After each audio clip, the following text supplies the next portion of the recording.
तो आज हम लोग को स्टार्ट करना है from the assessment of fluid. तो इन बर्न पेशेंट, तो हाउ वी विल एक्सेस कि कितना फ्लूइड पेशेंट को देना है। ठीक है, तो आज हम लोग डिस्कस करेंगे। इससे पहले हम लोग ने देखा था रूल ऑफ 9 कि कितना परसेंटेज बर्न हुआ है, how we will assess with the help of rule of 9 और द वेलिस रूल। फिर हम लोग ने देखा था कि assessment of the airway, airway अगर इंजरी होगा तो कैसे हम लोग एसेस करेंगे, कैसे हम लोग पता करेंगे कि हाँ पेशेंट का इनहेलेशन बर्न या फिर इनहेलेशन इंजरी हुआ है, वो हम लोग कैसे एक्सेस करते हैं और कैसे मैनेज करते हैं, वो हम लोग ने देखा इन शॉर्ट, इन ब्रीफ। फिर अब हम लोग नेक्स्ट आते हैं, नेक्स्ट जो हमारा आता है that is the assessment of fluid में। तो ये असेसमेंट ऑफ फ्लूइड बहुत इंपॉर्टेंट है। यहाँ पे बहुत सारा रेजिमेन और बहुत सारा फॉर्मूला मिलेगा। ठीक है, यहाँ पे जो मेन हम लोग फॉर्मूला याद करते हैं और जो यूज होता है clinically that is the Parkland regimen. It is commonly used, most widely used. तो fluid resuscitation means in burn patient we already know कितना फ्लूइड लॉस, हाइपोवोलेमिया होता है इन दैट बर्न पेशेंट। तो in burn patient we have to manage the fluid. ठीक है, तो fluid हम लोग को रिससिटेशन करना है। How much the fluid is loss, we have to replace that fluid with the help of different crystalloids or colloids. Normally crystalloids starting में use करते हैं। तो इन देखो वहाँ पे एक पार्कलैंड रेजिमेन है। ऐसा वाइवा में क्वेश्चन पूछते हैं what is the Parkland regimen और द पार्कलैंड फॉर्मूला। तो तुम लोग को बोलना है ये जो फॉर्मूला है इट इज 4 ml। हाँ 4 ml multiplication of the percentage of burn into multiply by per KG body weight. This this जितना आएगा quantity you have to give patient in 24 hours. ठीक है, सपोज एक एग्जांपल लेते हैं, लाइक एक 50 केजी का पेशेंट है। ठीक है, और कितना परसेंटेज ऑफ बर्न हुआ है वो हम लोग को कैलकुलेट करना है with the help of this rule of 9। ठीक है, कितना परसेंटेज बर्न हुआ वो हम लोग को कैलकुलेट करना है। ठीक है, with the help of rule of 9। तो हम लोग को वैसे ही कैलकुलेट करना है। सपोज 50 केजी पेशेंट है, परसेंटेज ऑफ बर्न मान लो कोई 9% बर्न है। ठीक है, और इंटू 4 ml कर देना है, नहीं 450 इंटू 4। ठीक है, तो जितना आएगा उतना क्वांटिटी ऑफ फ्लूइड वो होता है, हमको उतना फ्लूइड हमको 24 आवर्स में हमको देना पड़ेगा पेशेंट को। ठीक है, तो 24 आवर्स में हम लोग कैसे देंगे, एक होता है सबसे पहले हमको देना है उसको डिवाइडेड डोज में देना है। मतलब सबसे पहले हमको हाफ ऑफ द जो वॉल्यूम है फर्स्ट 8 आवर में देना है। ठीक है, और उसके बाद हमको थोड़ा मेंटेन करके रखना है, मेंटेनेंस फ्लूइड जो होता है जो रेस्ट बच गया 16 आवर्स में उतना फ्लूइड देना है। ठीक है, सपोज एक मैं ऐसे एक वैल्यू ले जाऊँ, सपोज 3000 ml निकल के आया या 4000 ml निकल के आया। ठीक है, तो उसका जो 50% है यानी 2000 जो ml है वो हमको फर्स्ट 8 आवर्स में देना है, हाफ द वॉल्यूम। मतलब 2000 हमने 8 आवर में दिया और बाकी का जो 2000 है वो हमको 16 आवर्स में कवर करना है। ठीक है, तो ये याद रखना है कि पार्कलैंड रेजिमेन जो कि बताते हैं 4 ml into percentage of the burn into पर केजी बॉडी वेट पर 24 आवर्स में हमको देना है। ठीक है, तो maximum percentage considered is the 50% that we have to charge in the first 8 hours. Then rest 50% of the fluid we have to charge to the patient in remaining 16 hours. तो ये कैलकुलेशन, ये रिससिटेशन, ये वाला resuscitation ज्यादा use होता है, ज्यादा commonly use होता है। तो ये वाला बहुत इंपॉर्टेंट फॉर्मूला ये याद रखना है। नेक्स्ट और मोयर और बर्कले बोल के एक थे साइंटिस्ट और डॉक्टर, वो लोगों ने एक अपना रेजिमेन एक खुद कर दिया। उन्होंने बोला कि नहीं हम इसको नहीं मानेंगे, तो उन्होंने अपना एक रेजिमेन निकाला। तो वो कैसे कैलकुलेशन करते हैं, वो करते हैं देखो, percentage of burn into body weight in kg divided by 2 is equals to 1 ration. ठीक है, तो जितना ये निकल के आएगा, ठीक है, जितना परसेंटेज ऑफ बर्न है इनटू बॉडी वेट कैलकुलेट करके डिवाइडेड बाय 2 वो निकल के आता है 1 राशन। ये एक कंपोनेंट निकल के आता है दैट इज 1 राशन। तो जितना निकल जाएगा उसका 3 rations we have to give in the first 12 hours. ठीक है, इन द फर्स्ट 12 आवर्स। बाकी का नेक्स्ट जो 2 राशन आएगा कैलकुलेशन, मतलब यहाँ पे 3 मल्टीप्लाई करके 12 आवर्स में देंगे। फिर जो यहाँ पे कैलकुलेशन निकल के आएगा उसका इंटू 2 हम लोग सेकेंड 24 आवर्स में देंगे। तो 12 पूरा मेरा 24 आवर्स का एक दिन का मेरा कैलकुलेशन हो गया। फिर एक राशन हम लोग देंगे इन द थर्ड 12 आवर्स। तो इन्होंने मोयर एंड बर्कले रेजिमेंट कैसे करते हैं, राशन से कैलकुलेट करते हैं कि percentage of burn into body weight divided by 2। ठीक है, मान लो कोई 10% या 9% है और बॉडी वेट मान लो 50 है, यानी 450 डिवाइडेड बाय 2। ठीक है, तो जो तुम्हारा निकल के आएगा अराउंड 225, तो वो इक्वल्स टू 1 राशन होता है। ठीक है। तो वो 1 राशन इंटू फिर जो मेरा निकल के आया दैट इज 225 इंटू 3, तो 3 जो जितना मेरा वैल्यू आएगा तो 3 राशन हमको फर्स्ट 12 आवर्स में देना है, फिर इंटू 2 दैट इज 2 राशन है वो सेकंड 12 आवर्स में देना है, जो उसका लाइक जो लास्ट में रहता है 225 ml और ये समझ 225। नहीं आया मतलब। हाँ ये थोड़ा हेलो भैया। कॉम्प्लिकेटेड है। हाँ मैं फिर से रिपीट कर रहा हूँ कि मान लो मेरा यहाँ पे कोई जो भी वैल्यू आएगा वो इक्वल्स टू 1 राशन। ठीक है, तो मान लो मैं पकड़ के चला यहाँ पे, मान लो मेरा 500 आया, 500 ml। ठीक है, तो इसका 3 गुना यानी 1500 ml हमको फर्स्ट 12 आवर में देना है, चार्ज करना है। ठीक है, फिर 1000 ml that is equals to 2 ration होता है, वो इक्वल्स टू हमको नेक्स्ट 12 घंटा में देना है, और उसके तीसरे 12 घंटा में जो होगा वो हमको यानी 500 ml देना है। मान लो अगर मेरा 1 राशन इक्वल्स टू 500 आया है कैलकुलेट करके, एग्जाम्पल फॉर एग्जाम्पल, तो उसका 3 टाइम्स हमको फर्स्ट 12 आवर्स में देना है, उसका 2 टाइम्स हमको नेक्स्ट 12 आवर्स देना है, और उसका लाइक 1 टाइम दैट इज 500 वो थर्ड 12 आवर्स में देना है। ठीक है, तो इसका कैलकुलेशन कुछ इस टाइप का है। नॉर्मली जो हम लोग यूज करते हैं सेटअप में, तो ये वाला यूज पार्कलैंड रेजिमेंट हम लोग ज्यादातर फॉलो करते हैं। ये याद करने के लिए पार्कलैंड रेजिमेंट याद करना है and Moyer and Berkeley regiment याद करना है, ये दोनों रेजिमेंट याद करना है। उसके बाद अगर तुम करो भी ना करो तो कोई दिक्कत नहीं है। ठीक है, अगर याद हो जाता कर लेना, अदरवाइज इतना इंपॉर्टेंट नहीं है जितना ये दोनों इंपॉर्टेंट है for exam point of view and for viva point of view. फिर उसके तरफ से एक गैल्वेस्ट्रा बोल के एक रेजिमेंट था जो पीडियाट्रिक का निकाले थे, तो ये इनका एक फॉर्मूला है 5000 ml बाय पर मीटर स्क्वायर, मतलब बॉडी सरफेस के अकॉर्डिंगली जितना बर्न हुआ है उसके अकॉर्डिंगली इन्होंने कैलकुलेशन दिया है, प्लस 1500 ml पर मीटर स्क्वायर इन टोटल, मतलब बर्न कितना हुआ है प्लस टोटल कितना सरफेस है, उतना रेजिमेंट निकाल के गैल्वेस्ट्रा बोल के पीडियाट्रिक जो बर्न पेशेंट होते हैं उनमें ऐसा निकाल के दिया है।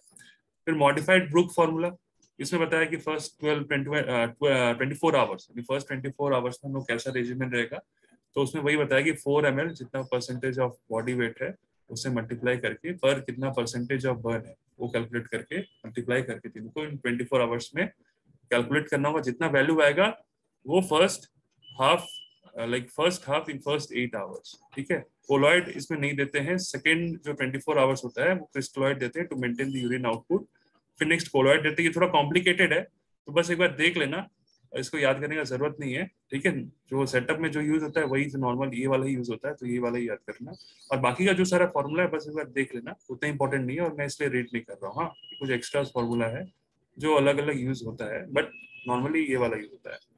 तो जो नेक्स्ट इंपॉर्टेंट आते हैं कि fluid, the fluid of choice, burn patient में जो फ्लूइड ऑफ चॉइस कौन सा होगा, जैसे हम लोग को पता है कि क्रिस्टलॉइड्स एंड कोलॉइड्स होता है, तो क्रिस्टलॉइड्स में जो फ्लूइड ऑफ चॉइस है is the Ringer lactate solution, RL इसको बोलते हैं। तो Ringer lactate is the fluid of choice. ठीक है, blood is transfuse in later period after 48 hours, blood is also a component of colloid. ठीक है, जैसे पता है कि फ्लूइड जो हम लोग फर्स्ट प्रेफर करते हैं is the Ringer lactate, RL. उसमें हमारा सोडियम भी होता है, कैल्शियम भी होता है, क्लोराइड भी होता है, डिफरेंट इलेक्ट्रोलाइट्स उसमें इसके अंदर होता है। दैट इज वाई हमारा जो फ्लूइड लॉस होता है उसमें बहुत इलेक्ट्रोलाइट इंबैलेंस भी होता है पेशेंट में। That is why Ringer lactate is the fluid of choice in case of burn patient. अगर कोई पूछता है what is the fluid of choice in case of burn patient, तो you have to say the Ringer lactate is the fluid of choice. Then बाद में blood transfuse कर सकते हैं, ठीक है, depending upon the area of burn और depending upon the how much severity of burn is there. Then first 24 hours only crystalloid देना है, शुड बी गिवन। ठीक है, फर्स्ट 24 आवर्स में सिर्फ क्रिस्टोलॉइड ही देना है, दैट इज द आरएल। ठीक है, sodium is assessed by the formula, तो उसमें हम लोग को ये भी एक्सेस करना होगा कितना सोडियम लॉस हुआ है बॉडी में। ठीक है, तो उतना ही हमको सोडियम भी चार्ज करना पड़ेगा पेशेंट को। तो उसमें हम लोग को ये कैलकुलेशन है कि ये कैलकुलेट करके हमको सोडियम लेवल्स पता करना है कि कितना सोडियम हमें पेशेंट को चार्ज करना पड़ेगा। ठीक है, क्योंकि सोडियम कम हो जाने से या ज्यादा हो जाने से बहुत सारा साइन एंड सिम्टम्स देखने को मिलता है पेशेंट को, कभी कभार एपिलेप्सी या फिर पेशेंट कोमा में जा सकता है। तो we have to access the sodium level कितना है पेशेंट को, और सोडियम accordingly we have to charge to the patient. ये फॉर्मूला है 0.52 मिलीमोल्स, ठीक है, into per kg of body weight into percentage of body वन कितना हुआ है, give at a rate of 4 to 4.4 ml per kg per hour. ठीक है, ये एक बार देख लेना, उतना इंपॉर्टेंट नहीं है बट आगे के लिए इंपॉर्टेंट है कितना सोडियम लोग देते हैं। Next, after 24 hours up to 30 to 48 hours colloid should be given to compensate the plasma loss. ठीक है, तो कोलॉइड हम लोग किस लिए देते हैं कि जो प्लाज्मा हमारा लॉस हो गया है उसको लाइक कंपेंसेट करने के लिए we have to charge the colloid, ठीक है, क्योंकि colloid is the plasma expander. Colloid हम लोग पेशेंट को चार्ज करते हैं आफ्टर आफ्टर 24 आवर्स। तो पहले हम लोग को क्रिस्टोलॉइड देना है, ठीक है, then after around 30 to 48 hours we have to give colloids because there is plasma loss, और उसके कंपेंसेट करने के लिए प्लाज्मा देते हैं। Colloids are one which are retained in intravascular compartment, because colloids क्या होता है इंट्रावेस्कुलर कंपार्टमेंट में रिटेन होता है, एंड प्लाज्मा लॉस के लिए कोलॉइड ही बेस्ट है, ठीक है। उसके अलग अलग देखो कोलॉइड है, जैसे प्लाज्मा है, हेमोसिल है, जेलेटिन है, डेक्स्ट्रान है, एडस्टार्च है, ये सारे कोलॉइड यूज होते हैं, ठीक है, use at the rate of 0.35 to 5.5 ml per kg per percentage of oil used in 24 hours। तो अभी बस इतना ही यूजी के लिए इतना ही याद रखो कि सबसे पहले हम लोग रिंगल लैक्टेट क्रिस्टोलॉइड देते हैं in first 24 hours, then colloid कब चार्ज करेंगे around 30 to 48 after the 30 to 48 hours, ठीक है, then because to compensate the plasma loss we are using the colloid. Colloid ये टाइप्स का होते हैं, plasma, Haemaccel, that is gelatin, dextran, metastarch, इतना ही याद करो। ऑल्सो नेक्स्ट यूरिनरी कैथेटराइजेशन हम लोग को करना है बिकॉज हाइपोवोलेमिक की वजह से पेशेंट क्या होता है फर्दर ऑन किडनी फेलियर या किडनी डैमेज की तरफ जाता है, देन वी हैव टू क्या कैथेटराइज द पेशेंट। तो you because we have to know the urine output patient का कितना हो रहा है, ठीक है।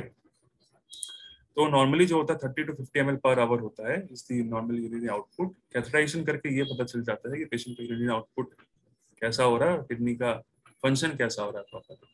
और एक बहुत इंपॉर्टेंट है, we have to charge the patient with via the tetanus toxoid.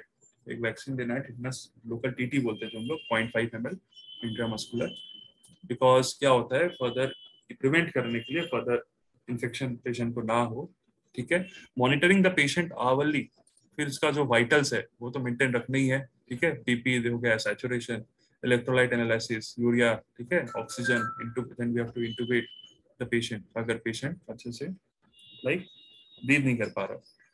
फिर टू प्रिवेंट दी गैस्ट्राइटिस, जैसे मैंने बोला, जैसे पैरोडिक स्टेनोसिस हो रहा था उसकी वजह से गैस्ट्राइटिस भी देखने को मिल रहा था पेशेंट में, ठीक है। तो to prevent it we have to charge the patient with the help of IV ranitidine, Rantac 50 mg 8 hour, ठीक है। इतना तो हम लोग ने देखा बेसिक मैनेजमेंट क्या करना है। जैसे पेशेंट बर्न पेशेंट लेकर के आता है इसे एक्सेस करना है। अब उसके बाद आते हैं मैनेजमेंट ऑफ द बर्न। तो देखो अब हम लोग आते हैं कि फर्स्ट एड। फर्स्ट एड क्या करना है, सबसे पहले मुझे क्या काम करना है, बर्निंग जो प्रोसेस है, मान लो कोई एक बर्न पेशेंट दिख गया, ठीक है, तो उसमें क्या करना है, सबसे पहले जो बर्निंग प्रोसेस है उसको रोकना है, स्टॉप करना है। कैसे स्टॉप करेंगे, हमको वो एरिया को कूल करना है विद द टैप वाटर, ठीक है, टैप वाटर यूज करना है, ना कि कोल्ड वाटर यूज करना है, ठीक है। आयुर्वेद में भी ऐसा बोला है कि सबसे पहले ठंडा पानी नहीं देने को, सबसे पहले थोड़ा है उष्ण जल थोड़ा देने को, बिकॉज वो अगर ठंडा पानी देंगे, कोल्ड वाटर देंगे तो कोगुलेट होने का चांसेस ज्यादा रहता है। तो इसलिए नॉर्मल जो टैप वाटर है वही कंटिन्यूस देंगे इरिगेशन फॉर अराउंड 20 मिनट्स, ठीक है। तो यहाँ पे लिखा है not cold water as it can cause hypothermia. 20 minutes देना है नॉर्मल टैप वाटर। फिर इनिशियल मैनेजमेंट क्या करना है, जो क्लोथिंग है उसको सबसे पहले रिमूव करना है because chance of infection can like increase, ठीक है। Cooling of the part by running water for 20 minutes, तो हम लोग देख ही लिया है। Cleaning the part two remove dust mud etcetera. तो क्या होता है जब स्किन, जब सुपरफिशियल स्किन अगर रप्चर हो जाता है या फिर बर्न की वजह से वो सब निकल आता है, तो क्या करना है, उसमें बहुत सारे डस्ट पार्टिकल्स, मड, वो सब एडहियर हो जाते हैं। तो we have to clean that part with the help of tap water और इरिगेशन, क्लीन करना। देन क्या करना है, जैसे टिटनस टॉक्साइड पेशेंट को देना है, then further local antiseptic solution वो सारे यूज करना है। फिर हम क्या करना है, then we have to cover और ड्रेसिंग द एक्सपोज पार्ट जो बर्न की वजह से हो गया है with the help of local antiseptic. Voice आ रहा है, नेट का इशू है, बारिश बहुत हो रहा है। अभी वॉइस आ रहा है, क्लियर है? हाँ सर। ओके, स्टार्ट करते हैं। हाँ, तो इनिशियल मैनेजमेंट हम लोग देख रहे थे। तो केमोप्रोफाइलेक्सिस हम लोग ने tetanus toxoid, antibiotics, local antiseptic solution, comfort देने के लिए लाइक सेडेशन कर देना है पेशेंट को, पेन किलर्स देना है, ठीक है।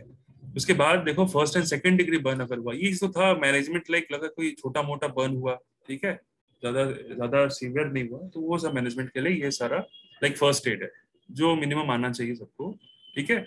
उसके बाद देखो first and second degree burn, अगर first and second degree burn होता है तो then what we have to do, हमको एक्सपोजर थेरेपी देना है, occlusion therapy and primary excision, ये सब लाइक हॉस्पिटल सेटअप में करना पड़ेगा। ठीक है, अगर मान लो अगर कोई लाइक इतना बर्न हुआ है, लाइक जितना सारा मसल्स है, इट गेट्स टॉन्ड, ठीक है, उसके लिए हमको क्या करना है, जो सेटअप में क्या करते हैं वो जगह को एक्सरसाइज कर देते हैं। नॉर्मली ये मेनली 3rd डिग्री बर्न में ये एक्सीजन वगैरह हम लोग करते हैं। ठीक है, और एक्सपोजर थेरेपी मीन्स वो नॉर्मल जो बर्न हो गया है, लाइक जो एरिया एक्सपोज, लाइक बहुत सारा ऐसा होता है कि स्किनी लेयर गेट एडहियर्ड, तो वो जगह को थोड़ा क्लियर करना है हम लोग को। ठीक है, and occlusion therapy because we उसमें क्या करते हैं, लाइक एक आई पैच लगा देते हैं पेशेंट को to protect the like the eye site, like patient का ठीक रहे। नॉर्मली शायद इसी इसी को ही बोलते हैं ऑक्लूजन थेरेपी, एक बार फिर भी मैं एक बार क्लियर कर लूंगा। ठीक है, indication for admission in Burns, तो इंडिकेशंस क्या होता है, लाइक कौन सा बर्न पेशेंट को हमको एडमिट कराना है।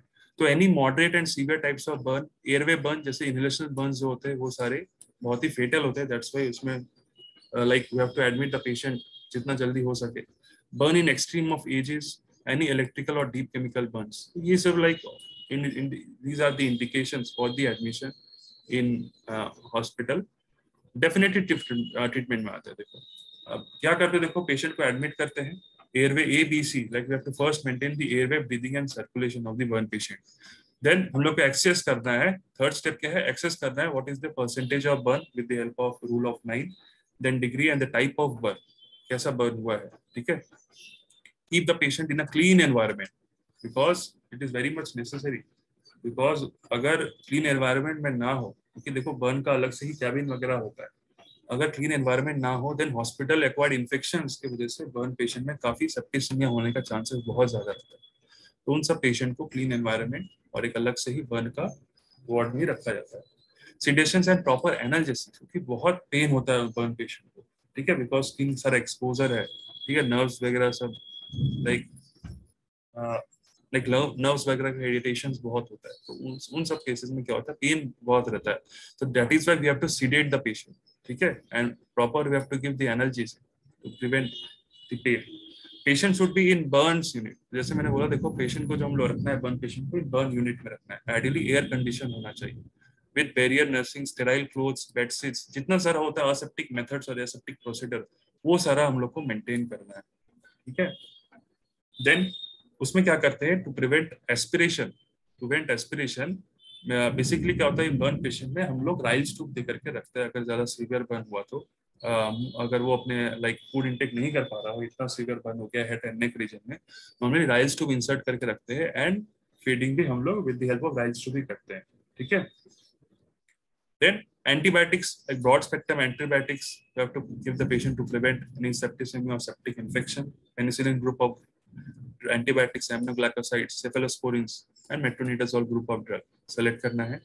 then जो burn patient का जो discharge होता है स्किन से, we have to culture that discharge, कि उसमें हम लोग को देखना है कि कब करना है, जब पेशेंट प्रेजेंट करता हो फीवर लेकर के। ठीक है, मतलब पेशेंट जब बर्न पेशेंट हो, after few interval of time patient कहता है फीवर, टैकीकार्डिया, टैकिपनिया, तो उस सब केसेस में कि व्हाट इज द कौन सा बैक्टीरिया, लाइक ये सब रीजन ही हो रहा है कि वहाँ पे बैक्टीरिया ग्रो कर रहा है, सेप्सिस में जा रहा है पेशेंट। ठीक है, तो हमको कल्चर करके देखना है कौन सा ऑर्गेनिज्म इन्वॉल्व है ये कॉज कराने के लिए। Then we have to culture that discharge and we have to check for the total WBC count, platelet count with at regular intervals. तो कल्चर करने के बाद जो बैक्टीरिया डिटेक्ट होता है, तो उसके accordingly we have to select which is the best sensitive antibiotics that we can charge to the patient, और पेशेंट क्या हो जल्दी रिकवर करे फ्रॉम द सेप्सिस। ठीक है, इसलिए मैं बार बार बोलता हूँ कि जो बर्न पेशेंट है, जितना बर्न से नहीं उन लोग का डेथ होता है, उतना सेप्सिस से ज्यादा डेथ हो जाता है। तो ये हम लोग को देखना बहुत जरूरी है। ठीक है, इन बर्न ऑफ ओरल कैविटी, जैसे मैंने बोला कि इनहेलेशनल बर्न, ओरल कैविटी अगर बर्न हुआ तो क्या होता है, वहाँ पे लैरिंग्स का जो होता है एडिमा हो जाता है, जिसकी वजह से क्या होता है, पेशेंट का जो एयरवे है it gets block, then patient could not able to breathe properly, उसको टैकिपनिया होगा पेशेंट को। देन हमको क्या करना है, इमरजेंसी ट्रैकियोस्टोमी करना है। अगर हम लोग, क्योंकि because before doing emergency tracheostomy, उसमें हम लोग क्या करते हैं ना, वेंटिलेशन भी नहीं दे पाएंगे। ठीक है, एंडोट्रैकियल ट्यूब दे करके वेंटिलेशन में नहीं दे पाएंगे, क्योंकि द एयरवे इज ब्लॉक। तो एयरवे अगर ब्लॉक है तो उसमें क्या करते हैं, इमरजेंसी ट्रैकियोस्टोमी करते हैं from the cricothyroid thyroid, we have to do the cricothyroidotomy. उसके बाद हम लोग को क्या करना है, ट्रैकेस्टोमी करके उसमें बाहर से एक्सटर्नली हमारा वेंटिलेटर लगाना पड़ेगा इन पेशेंट को to maintain the airway. We have to maintain that total parenteral nutrition is required for the fast recovery using the carbohydrate, lipids and vitamins. ठीक है, through a CVP line. Tracheostomy intubation tube may be required in impending respiratory failure or the upper airway block. ठीक है, इस case में ट्रैकेस्टोमी इंटुबेशन tube करना है। Next आते हैं इंटेंसिव नर्सिंग केयर, जो हम लोग को जो सिर्फ बर्न पेशेंट में हम लोग तो ऐसे देख करके नहीं करेंगे, लाइक एंटीबायोटिक्स ये सब में लोकल एप्लीकेशंस ऑफ क्रीम और ointments is also very much necessary in case of burn patient. कभी कभार लिग्नोकेल जेल भी पेशेंट को लगाते हैं टू प्रिवेंट वो पेन एंड ठीक है, लिग्नोकेन का ऑइंटमेंट। देन फर्दर एक और इम्पोर्टेंट ऑइंटमेंट और टॉपिकल एजेंट है जो तुम लोग ने सुना होगा नाम, दैट इज सिल्वर सल्फाडायाजिन और सिल्वर नाइट्रेट। ठीक है, ये सब कॉम्पोजिशन का ऑइंटमेंट आता है, specially we use in case of burn, कोई भी बर्न हुआ उसमें ये ऑइंटमेंट प्रिस्क्राइब किया जाता है। तो ये क्या करता है, इसका देखो एडवांटेज क्या है, silver sulfadiazine is the most important common ointment that we prescribe और यूज। तो वो एंटीसेप्टिक प्रॉपर्टी है, बोथ इसका gram positive gram negative coverage है, सूदिंग होता है, गुड पेनिट्रेशन पावर रहता है, और it does not cause any pain, hydrating and softening of the eschar, eschar को भी जो फॉर्मेशन अगर होता है उसको भी सॉफ्ट करता है। वो क्या करता है, सिल्वर सल्फाडायाजिन 1%। वैसे ही सल्फामाइलोन भी है, 5% का आता है, 11% का आता है, उसमें मेफेनाइट एसिटेट है, उसका भी वही क्लोस्ट्रिडियल एंटीसिडोमोनल इफेक्ट है, वाटर सॉल्युबल प्रॉपर्टी है, गुड एंटीसिडोमल एजेंट है। सिल्वर नाइट्रेट भी यूज करते हैं 0.5%, एंटीसेप्टिक बोथ ग्राम पॉजिटिव और ग्राम नेगेटिव का कवरेज है, used on granulation tissue. Also ये क्या करता है, जैसे मैंने बताया ईस्चर फॉर्मेशन, पोस्ट बर्न पेशेंट में ईस्चर जो फॉर्मेशन होता है उसको क्या करता है, सॉफ्टन करता है, सॉफ्टनिंग करता है। ठीक है, also you can be used in perineum और buttock to prevent any maceration. Sulfur sulfadiazine and cerium nitrate, it boosts the cell-mediated immunity and forms sterile eschar. तो ये सब डिफरेंट ऑइंटमेंट्स का डिफरेंट प्रॉपर्टी है, एडवांटेजेस है। Normally जो use करते हैं that is the silver sulfadiazine, silver nitrate 0.5%। ठीक है, ये तो हम लोग ने देखा डेफिनेट मैनेजमेंट। अब आते हैं लोकल मैनेजमेंट। देखो लोकल मैनेजमेंट क्या करते हैं, we have to dressing, burn patient में dressing is the most important और वाइटल रोल, ड्रेसिंग करना है, बिकॉज ड्रेसिंग अगर रेगुलर नहीं करते रहेंगे तो chance of infection get increase. तो dressing at the regular interval under general anaesthesia, because pain बहुत होता है उन सब पेशेंट को, तो before dressing we have to give general anaesthesia. कभी कभार अगर पेशेंट टॉलरेट नहीं कर पा रहा है पेन, अगर सीवियर बर्न है 3rd डिग्री 4th डिग्री पर, तो dressing at regular intervals under general anaesthesia using paraffin gauze, hydrocolloids, plastic Vaseline. किससे करना है dressing, these are the ingredients, or like hydrocolloid plastic vaseline, impregnated gauze or fenestrated silicone sheet। biological dressings like amniotic membrane से भी कभी कभार dressing करते हैं। ठीक है, ये सब तो हो गया ड्रेसिंग मटेरियल्स, क्या कैसे ड्रेसिंग कर सकते हैं। Open methods with application of silver sulfadiazine, open methods, वो जगह को ओपन करना है फिर सिल्वर सल्फाडायाजिन देना है, बिकॉज इसका क्या रोल था, बोथ ग्राम पॉजिटिव ग्राम नेगेटिव का कवरेज था, सॉफ्टनिंग कर रहा था ईस्चर फॉर्मेशन को। ठीक है, then without any dressing used open methods with application of silver sulfadiazine without any dressing used commonly in burns of like face, head and neck। close method is with dressing done due to soothen and to protect the wound to reduce the pain as an absorbent। उसके बाद फिर क्या होता है, देखो अगर मान लो 3rd degree 4th degree burn हुआ, अगर वहां पे एक कोई भी मसल का टॉन हो गया, ठीक है, मसल गेट्स टॉन समहाउ, एक second,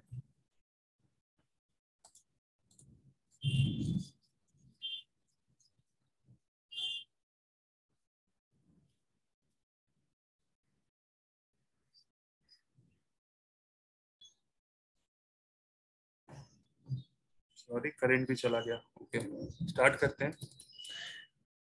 okay, tangential excision, tangential excision कब करते हैं पेशेंट में, कि जब अगर मान लो 3rd डिग्री और 4th डिग्री बर्न हुआ, तो उन सब पेशेंट को क्या करते हैं, जो भी मान लो मसल स्टोन वगैरह हो गया, उसको एक्सरसाइज करके सबसे पहले जगह को क्लीन करेंगे।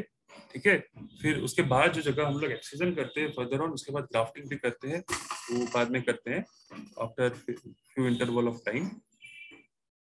तो इसमें क्या करते हैं, देखो इसमें लिखा है कि tangential excision of the burn wound with skin grafting can be done within 48 hours in patients with less than 25%।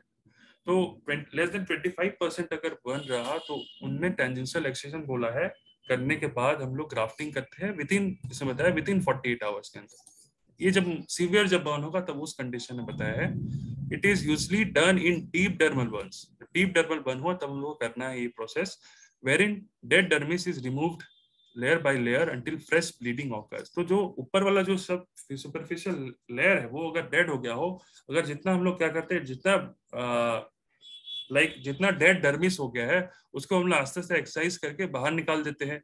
Then जहाँ पे फ्रेश ब्लीडिंग होगा, क्योंकि हीलिंग कब होता है, जहाँ पे ब्लीडिंग का चांस हो, जहाँ पे सर्कुलेशन हो, तो वहां पे अगर कोई स्किन लेयर में अगर सर्कुलेशन ठीक ठाक से रहा तभी तो हमारा क्या हीलिंग प्रोसेस अच्छे से होगा। तो इसलिए देखो जो ऑलरेडी डेड डर्मिस हो गए, जहाँ पे ब्लड सप्लाई ही नहीं है, तो उसमें क्या कहते हैं फर्दर नेक्रोसिस हो जाता है। इसलिए हमको जो डीप डर्मल बर्न है उसको निकाल देते हैं और फिर चेक करते हैं कि ब्लीडिंग कहाँ से हो रहा है। जहां तक फ्रेश ब्लीडिंग हो रहा है वहां से क्या करते हैं हम लोग रुक जाते हैं, फिर वहां पे क्या होता है फर्दर ग्राफ्ट लगा देते हैं। ताकि ग्राफ्ट लगाने का इम्पोर्टेंट ये है कि ग्राफ्ट अगर हम लोग लगा भी रहे हैं तो वहां पे क्या होता है, लाइक ब्लड सप्लाई होना चाहिए। अगर ब्लड सप्लाई नहीं होगा तो फर्दर जो ग्राफ्ट बैठा रहे हैं वो ग्राफ्ट बेकार हो जाएगा। तो इसलिए जो भी डीप डर्मल बर्न है, जो भी डेड हो गया है डर्मिस, उसको निकाल देते हैं। ठीक है, जहाँ पे ब्लड सप्लाई है इंटैक्ट है वहां पे ग्राफ्ट लगा देते हैं। उसके बाद देन फर्दर इसको मैनेज करते हैं ऐसे ही। Advantages of tangential excision to reduce the chance of secondary infections, the hospital stay। वही tangential excision करने के बाद हम लोग करते क्यों, इसका एडवांटेज क्या है, like to prevent the secondary infections, hospital stay और formation of the hypertrophic scar, that is the abnormal healing method, and to prevent the contraction. ये हम लोग टेंजेंशियल जो है एक्सीजन करके ग्राफ्ट बैठाते हैं उन सारे पेशेंट को जिनमें डीप डर्मल बर्न हुआ है। तो in burn of head and neck region exposure treatment is advised. Slow means उसको एक्सरसाइज करना है, जो भी टॉन हो गया है skin layer is done regularly after cleaning with povidone iodine. Povidone iodine सबको क्लीन करना है। सॉल्यूशन सल्फर सल्फाइडाइजिन ऑइंटमेंट, ये ऑइंटमेंट बहुत इंपॉर्टेंट है जिसको हम लोग अप्लाई करते हैं in case of burn patient, and it is an antiseptic and सूदनिंग effect. ठीक है, it causes neutropenia. Other agents used as Sulfamylon, ये सारे इंग्रेडिएंट है, बस रीड कर लेना। इसके बाद जितने सारा पॉइंट है ना बस एक बार रीड करना, ये उतना इंपॉर्टेंट नहीं है for exam point of view. ठीक है, एक बार रीड कर लेना क्योंकि इसमें बहुत सारा ऑइंटमेंट का रोल बताया है, कौन सा ऑइंटमेंट कब हम लोग यूज करेंगे। ठीक है, इतना ज्यादा याद करने की जरूरत नहीं है अभी एग्जाम के लिए, बस ये वाला पॉइंट अगर रीड कर लेना। इसमें कुछ नहीं है, बस बताया है कि कहाँ कैसा क्या इसका रोल है। ठीक है, वोंट कवरेज में देखो यहाँ पे दिखाया है, once the area granulation cell once the area granulates well in 3 weeks usually sprint skin grafting is done। तो ग्राफ्टिंग के बारे में थोड़ा बताया है। mesh splint और split graft is generally used. अगर ईस्चर हुआ तो ईस्चरेक्टोमी करते हैं to prevent the any compression of the vessels, या फिर कोई कंपार्टमेंट सिंड्रोम प्रिवेंट करने के लिए ईस्चरेक्टोमी करते हैं। In certain areas like face and near full thickness graft और फ्लैप इज रिक्वायर्ड। ठीक है, ये एक बार रीड करना है। कल्चर स्किन वही है कि फुल थिकनेस स्किन बायोप्सी के लिए भेजना है। ठीक है, इन केस ऑफ बर्न पेशेंट, अगर मान लो पेशेंट का इन्फेक्शन रहा, ठीक है, तो बायोप्सी करना है स्किन का। फर्दर अगर कोई चेंजेस मिला चेंजेस मिला तो इसमें स्किन का बायोप्सी करने के लिए बोला है, फुल थिकनेस बायोप्सी। इतना इंपॉर्टेंट नहीं है। सिंथेटिक ड्रेसिंग इन बर्न वॉन्ट, ड्रेसिंग कैसे करना है वो बताया है। ये रीड करना, याद ना करने की जरूरत नहीं है, ये सब एक्स्ट्रा पॉइंट्स है। फिर हम लोग आ जाते हैं जो इंपॉर्टेंट है वहां में आ जाते हैं। हाँ, ये इंपॉर्टेंट है, what is the complication of the burn contracture. ठीक है, ये देखना है, कभी कभार पूछ लेते हैं कि बर्न कॉन्ट्रैक्चर का कॉम्प्लिकेशंस क्या क्या हो सकते हैं। तो इसमें क्या होता है, एक्ट्रोपियन ऑफ द आईलिड हो सकता है, अगर क्या हुआ फेशियल बर्न हुआ। ठीक है, तो आईलिड का क्या होता है, एक्ट्रोपियन या keratitis, inflammation of the cornea और द कॉर्निया अल्सर हो सकता है। डिसफिगरमेंट ऑफ द फेस हो सकता है। नैरोइंग ऑफ द माउथ, जिसको हम लोग बोलते हैं माइक्रोस्टोमिया, बिकॉज कॉन्ट्रैक्चर डेवलप हो रहा है माउथ में तो उसको हम लोग माइक्रोस्टोमिया बोलते हैं। देन नेक का कॉन्ट्रैक्चर हो सकता है, कॉजिंग रेस्ट्रिक्टेड नेक मूवमेंट हो सकता है। ठीक है, जितना भी देख रहे हो सब देखो, अपर जितना हमारा अपर जो एरिया है माउथ एंड फेस और नेक वाला पार्ट, अगर उसमें हुआ तो ये सारे कॉम्प्लिकेशन देखने को मिल सकता है। डिसेबिलिटी या non functioning of the joint due to contracture, contraction होने से क्या होता है, वो जो मूवमेंट है वो it gets restricted. Further abnormal scar formation, that is hypertrophic scar and keloid formation, हम लोग आगे आएंगे पढ़ेंगे इसका डिफरेंस क्या होता है। Repeated breaking of scar and infection. ठीक है, अल्सर सेलुलाइटिस हो सकता है। ठीक है, ब्लड वेसल्स का इन्फ्लामेशन हो सकता है, pain and tenderness in the scar contracture. ठीक है, अब ट्रीटमेंट ऑफ कॉन्ट्रैक्चर बताया है, वही क्या करना है इसमें बस एक बार रीड कर लेना। मार्जिनस अल्सर क्या होता है, बस ये याद रखना, मार्जिनस अल्सर किसको बोलते हैं, ये एक well differentiated squamous cell carcinoma है। ये जो अल्सर है मार्जिनस अल्सर, ये एक SCC यानी स्क्वामस सेल कार्सिनोमा है। ये नॉर्मली ऑकर होता है like occurring in a scar ulcer due to repeated breakdown, ठीक है, unstable scar of long duration. It is locally malignant, malignant होता है बट ये लोकली होता है malignant, as there is no lymphatic in this scar, so there is no spread of lymph node. Because इसमें क्या होता है, क्या होता है ना, जब मेटास्टेसिस होता है तो क्या होता है, वाया लिम्फ नोड के थ्रू ये स्प्रेड करता है कोई भी मैलिग्नेंसी। बट यहाँ पे क्या होता है, in this kind of ulcer, यहाँ पे कोई भी सराउंडिंग लिम्फ नोड या लिम्फेटिक सिस्टम नहीं रहता, जिसकी वजह से लोकली रहता है और लोकली लोकल रहता है और ये स्प्रेड नहीं करता है। ये काइंड ऑफ अल्सर है which is a kind of local malignancy. It has raised and everted edges with induration. Biopsy confirms the diagnosis. तो ये kind of ulcer formation होता है in case of a burn patient after when there is a scar formation of the ulcer and when it is untreated. तो उसके बाद ये ulcer formation होता है जो कि एक malignant है और इसको हम लोग confirm किससे करते हैं, with the help of biopsy. Treatment of contracture कैसे करना है नहीं पूछता है कभी भी, कैसे ट्रीटमेंट करना है एक बार रीड कर लेना। वही flap with the help of flap use करते हैं, देन ग्राफ्ट यूज करते हैं यहाँ पे फर्दर ऑन। नॉर्मली जो होता है वो एक्सिनल इंसिजन नॉर्मली वो प्रेफर करते हैं, ठीक है, axilla from the medially to the axilla हम लोग एक्सिजन देखे ये प्रेफर करते हैं हमारा हिस्टेरेक्टोमी। उसके बाद फिर फ्लैप वगैरह बैठाते हैं, करते हैं, ठीक है। ये बार रीड कर लेना, उतना इंपॉर्टेंट नहीं है for exam. Treatment radiotherapy is not given for, ये अल्सर मार्जिनस अल्सर का ट्रीटमेंट बताया, इसमें नॉर्मली रेडियोथेरेपी नहीं करते हैं, is not given for margins ulcer. Treatment is either wide excision, तो जो अल्सर फॉर्मेशन है उसको आइदर वाइड एक्सीजन कर देंगे और उसको जगह को एम्पुटेशन कर देंगे और ये क्यूरेबल होता है दिस काइंड ऑफ अल्सर। एक बार नेट में भी देख लेना हाउ मार्जिनस जो अल्सर होता है वो दिखने में कैसा होता है, बहुत इंपॉर्टेंट है, ठीक है। Once it spread out of the scar tissue it behaves like an other squamous cell carcinoma and so can spread to regional lymph node. When it spreads out of the scar tissue, it behaves like an other. अगर spread हो जाए किसी कारण से तो ये normally जो squamous cell carcinoma का जो बिहेवियर है उस टाइप से फॉलो करता है और ये स्प्रेड हो सकता है from the regional lymph node. तो ये उतना इंपॉर्टेंट नहीं है। बर्न में क्या याद करना है, जैसे मैंने बताया, मैं फिर से रिकैप कर ले रहा हूँ जस्ट 1 मिनट में कि पढ़ना क्या है। बर्न में हम लोग ने देखा, बहुत डिटेल में देखा। तो बर्न में डेफिनेशन पढ़ना है बर्न का, then we have to understand the types of burn क्या क्या है जो हम लोग ने कवर किया, ओके। उसके बाद जो इंपॉर्टेंट आता है, what is the classification of burn. Classification of burn important है। नेक्स्ट क्वेश्चन फिर आता है उसके अंदर, ये सब तो उसी के अंदर आएगा in the classification of burn. उसके बाद पैथोफिजियोलॉजी पूछता है बर्न का, तो you have to describe the pathophysiology of the burn. Next, ये जोन ऐसे एग्जाम में नहीं पूछेगा, कभी कभार वाइवा में ऐसे पूछ लेते हैं, like what is the different burn zone according to the Jackson. देन बहुत इंपॉर्टेंट है ये वाला है, what is the effect of burn in systemic and local changes in case of burn, तो ये रीड करना है। नेक्स्ट, क्लिनिकल फीचर्स आता है and last assessment of the burn कैसे करते हैं and management of the burn in short. तो ये टोटल 15 मार्क्स का आता है क्वेश्चन, ठीक है। और लास्ट वाला जितने सारा पेज हम लोग ने देखा वो सारा बस रीड करना है, उतना इंपॉर्टेंट नहीं है for exam point of view.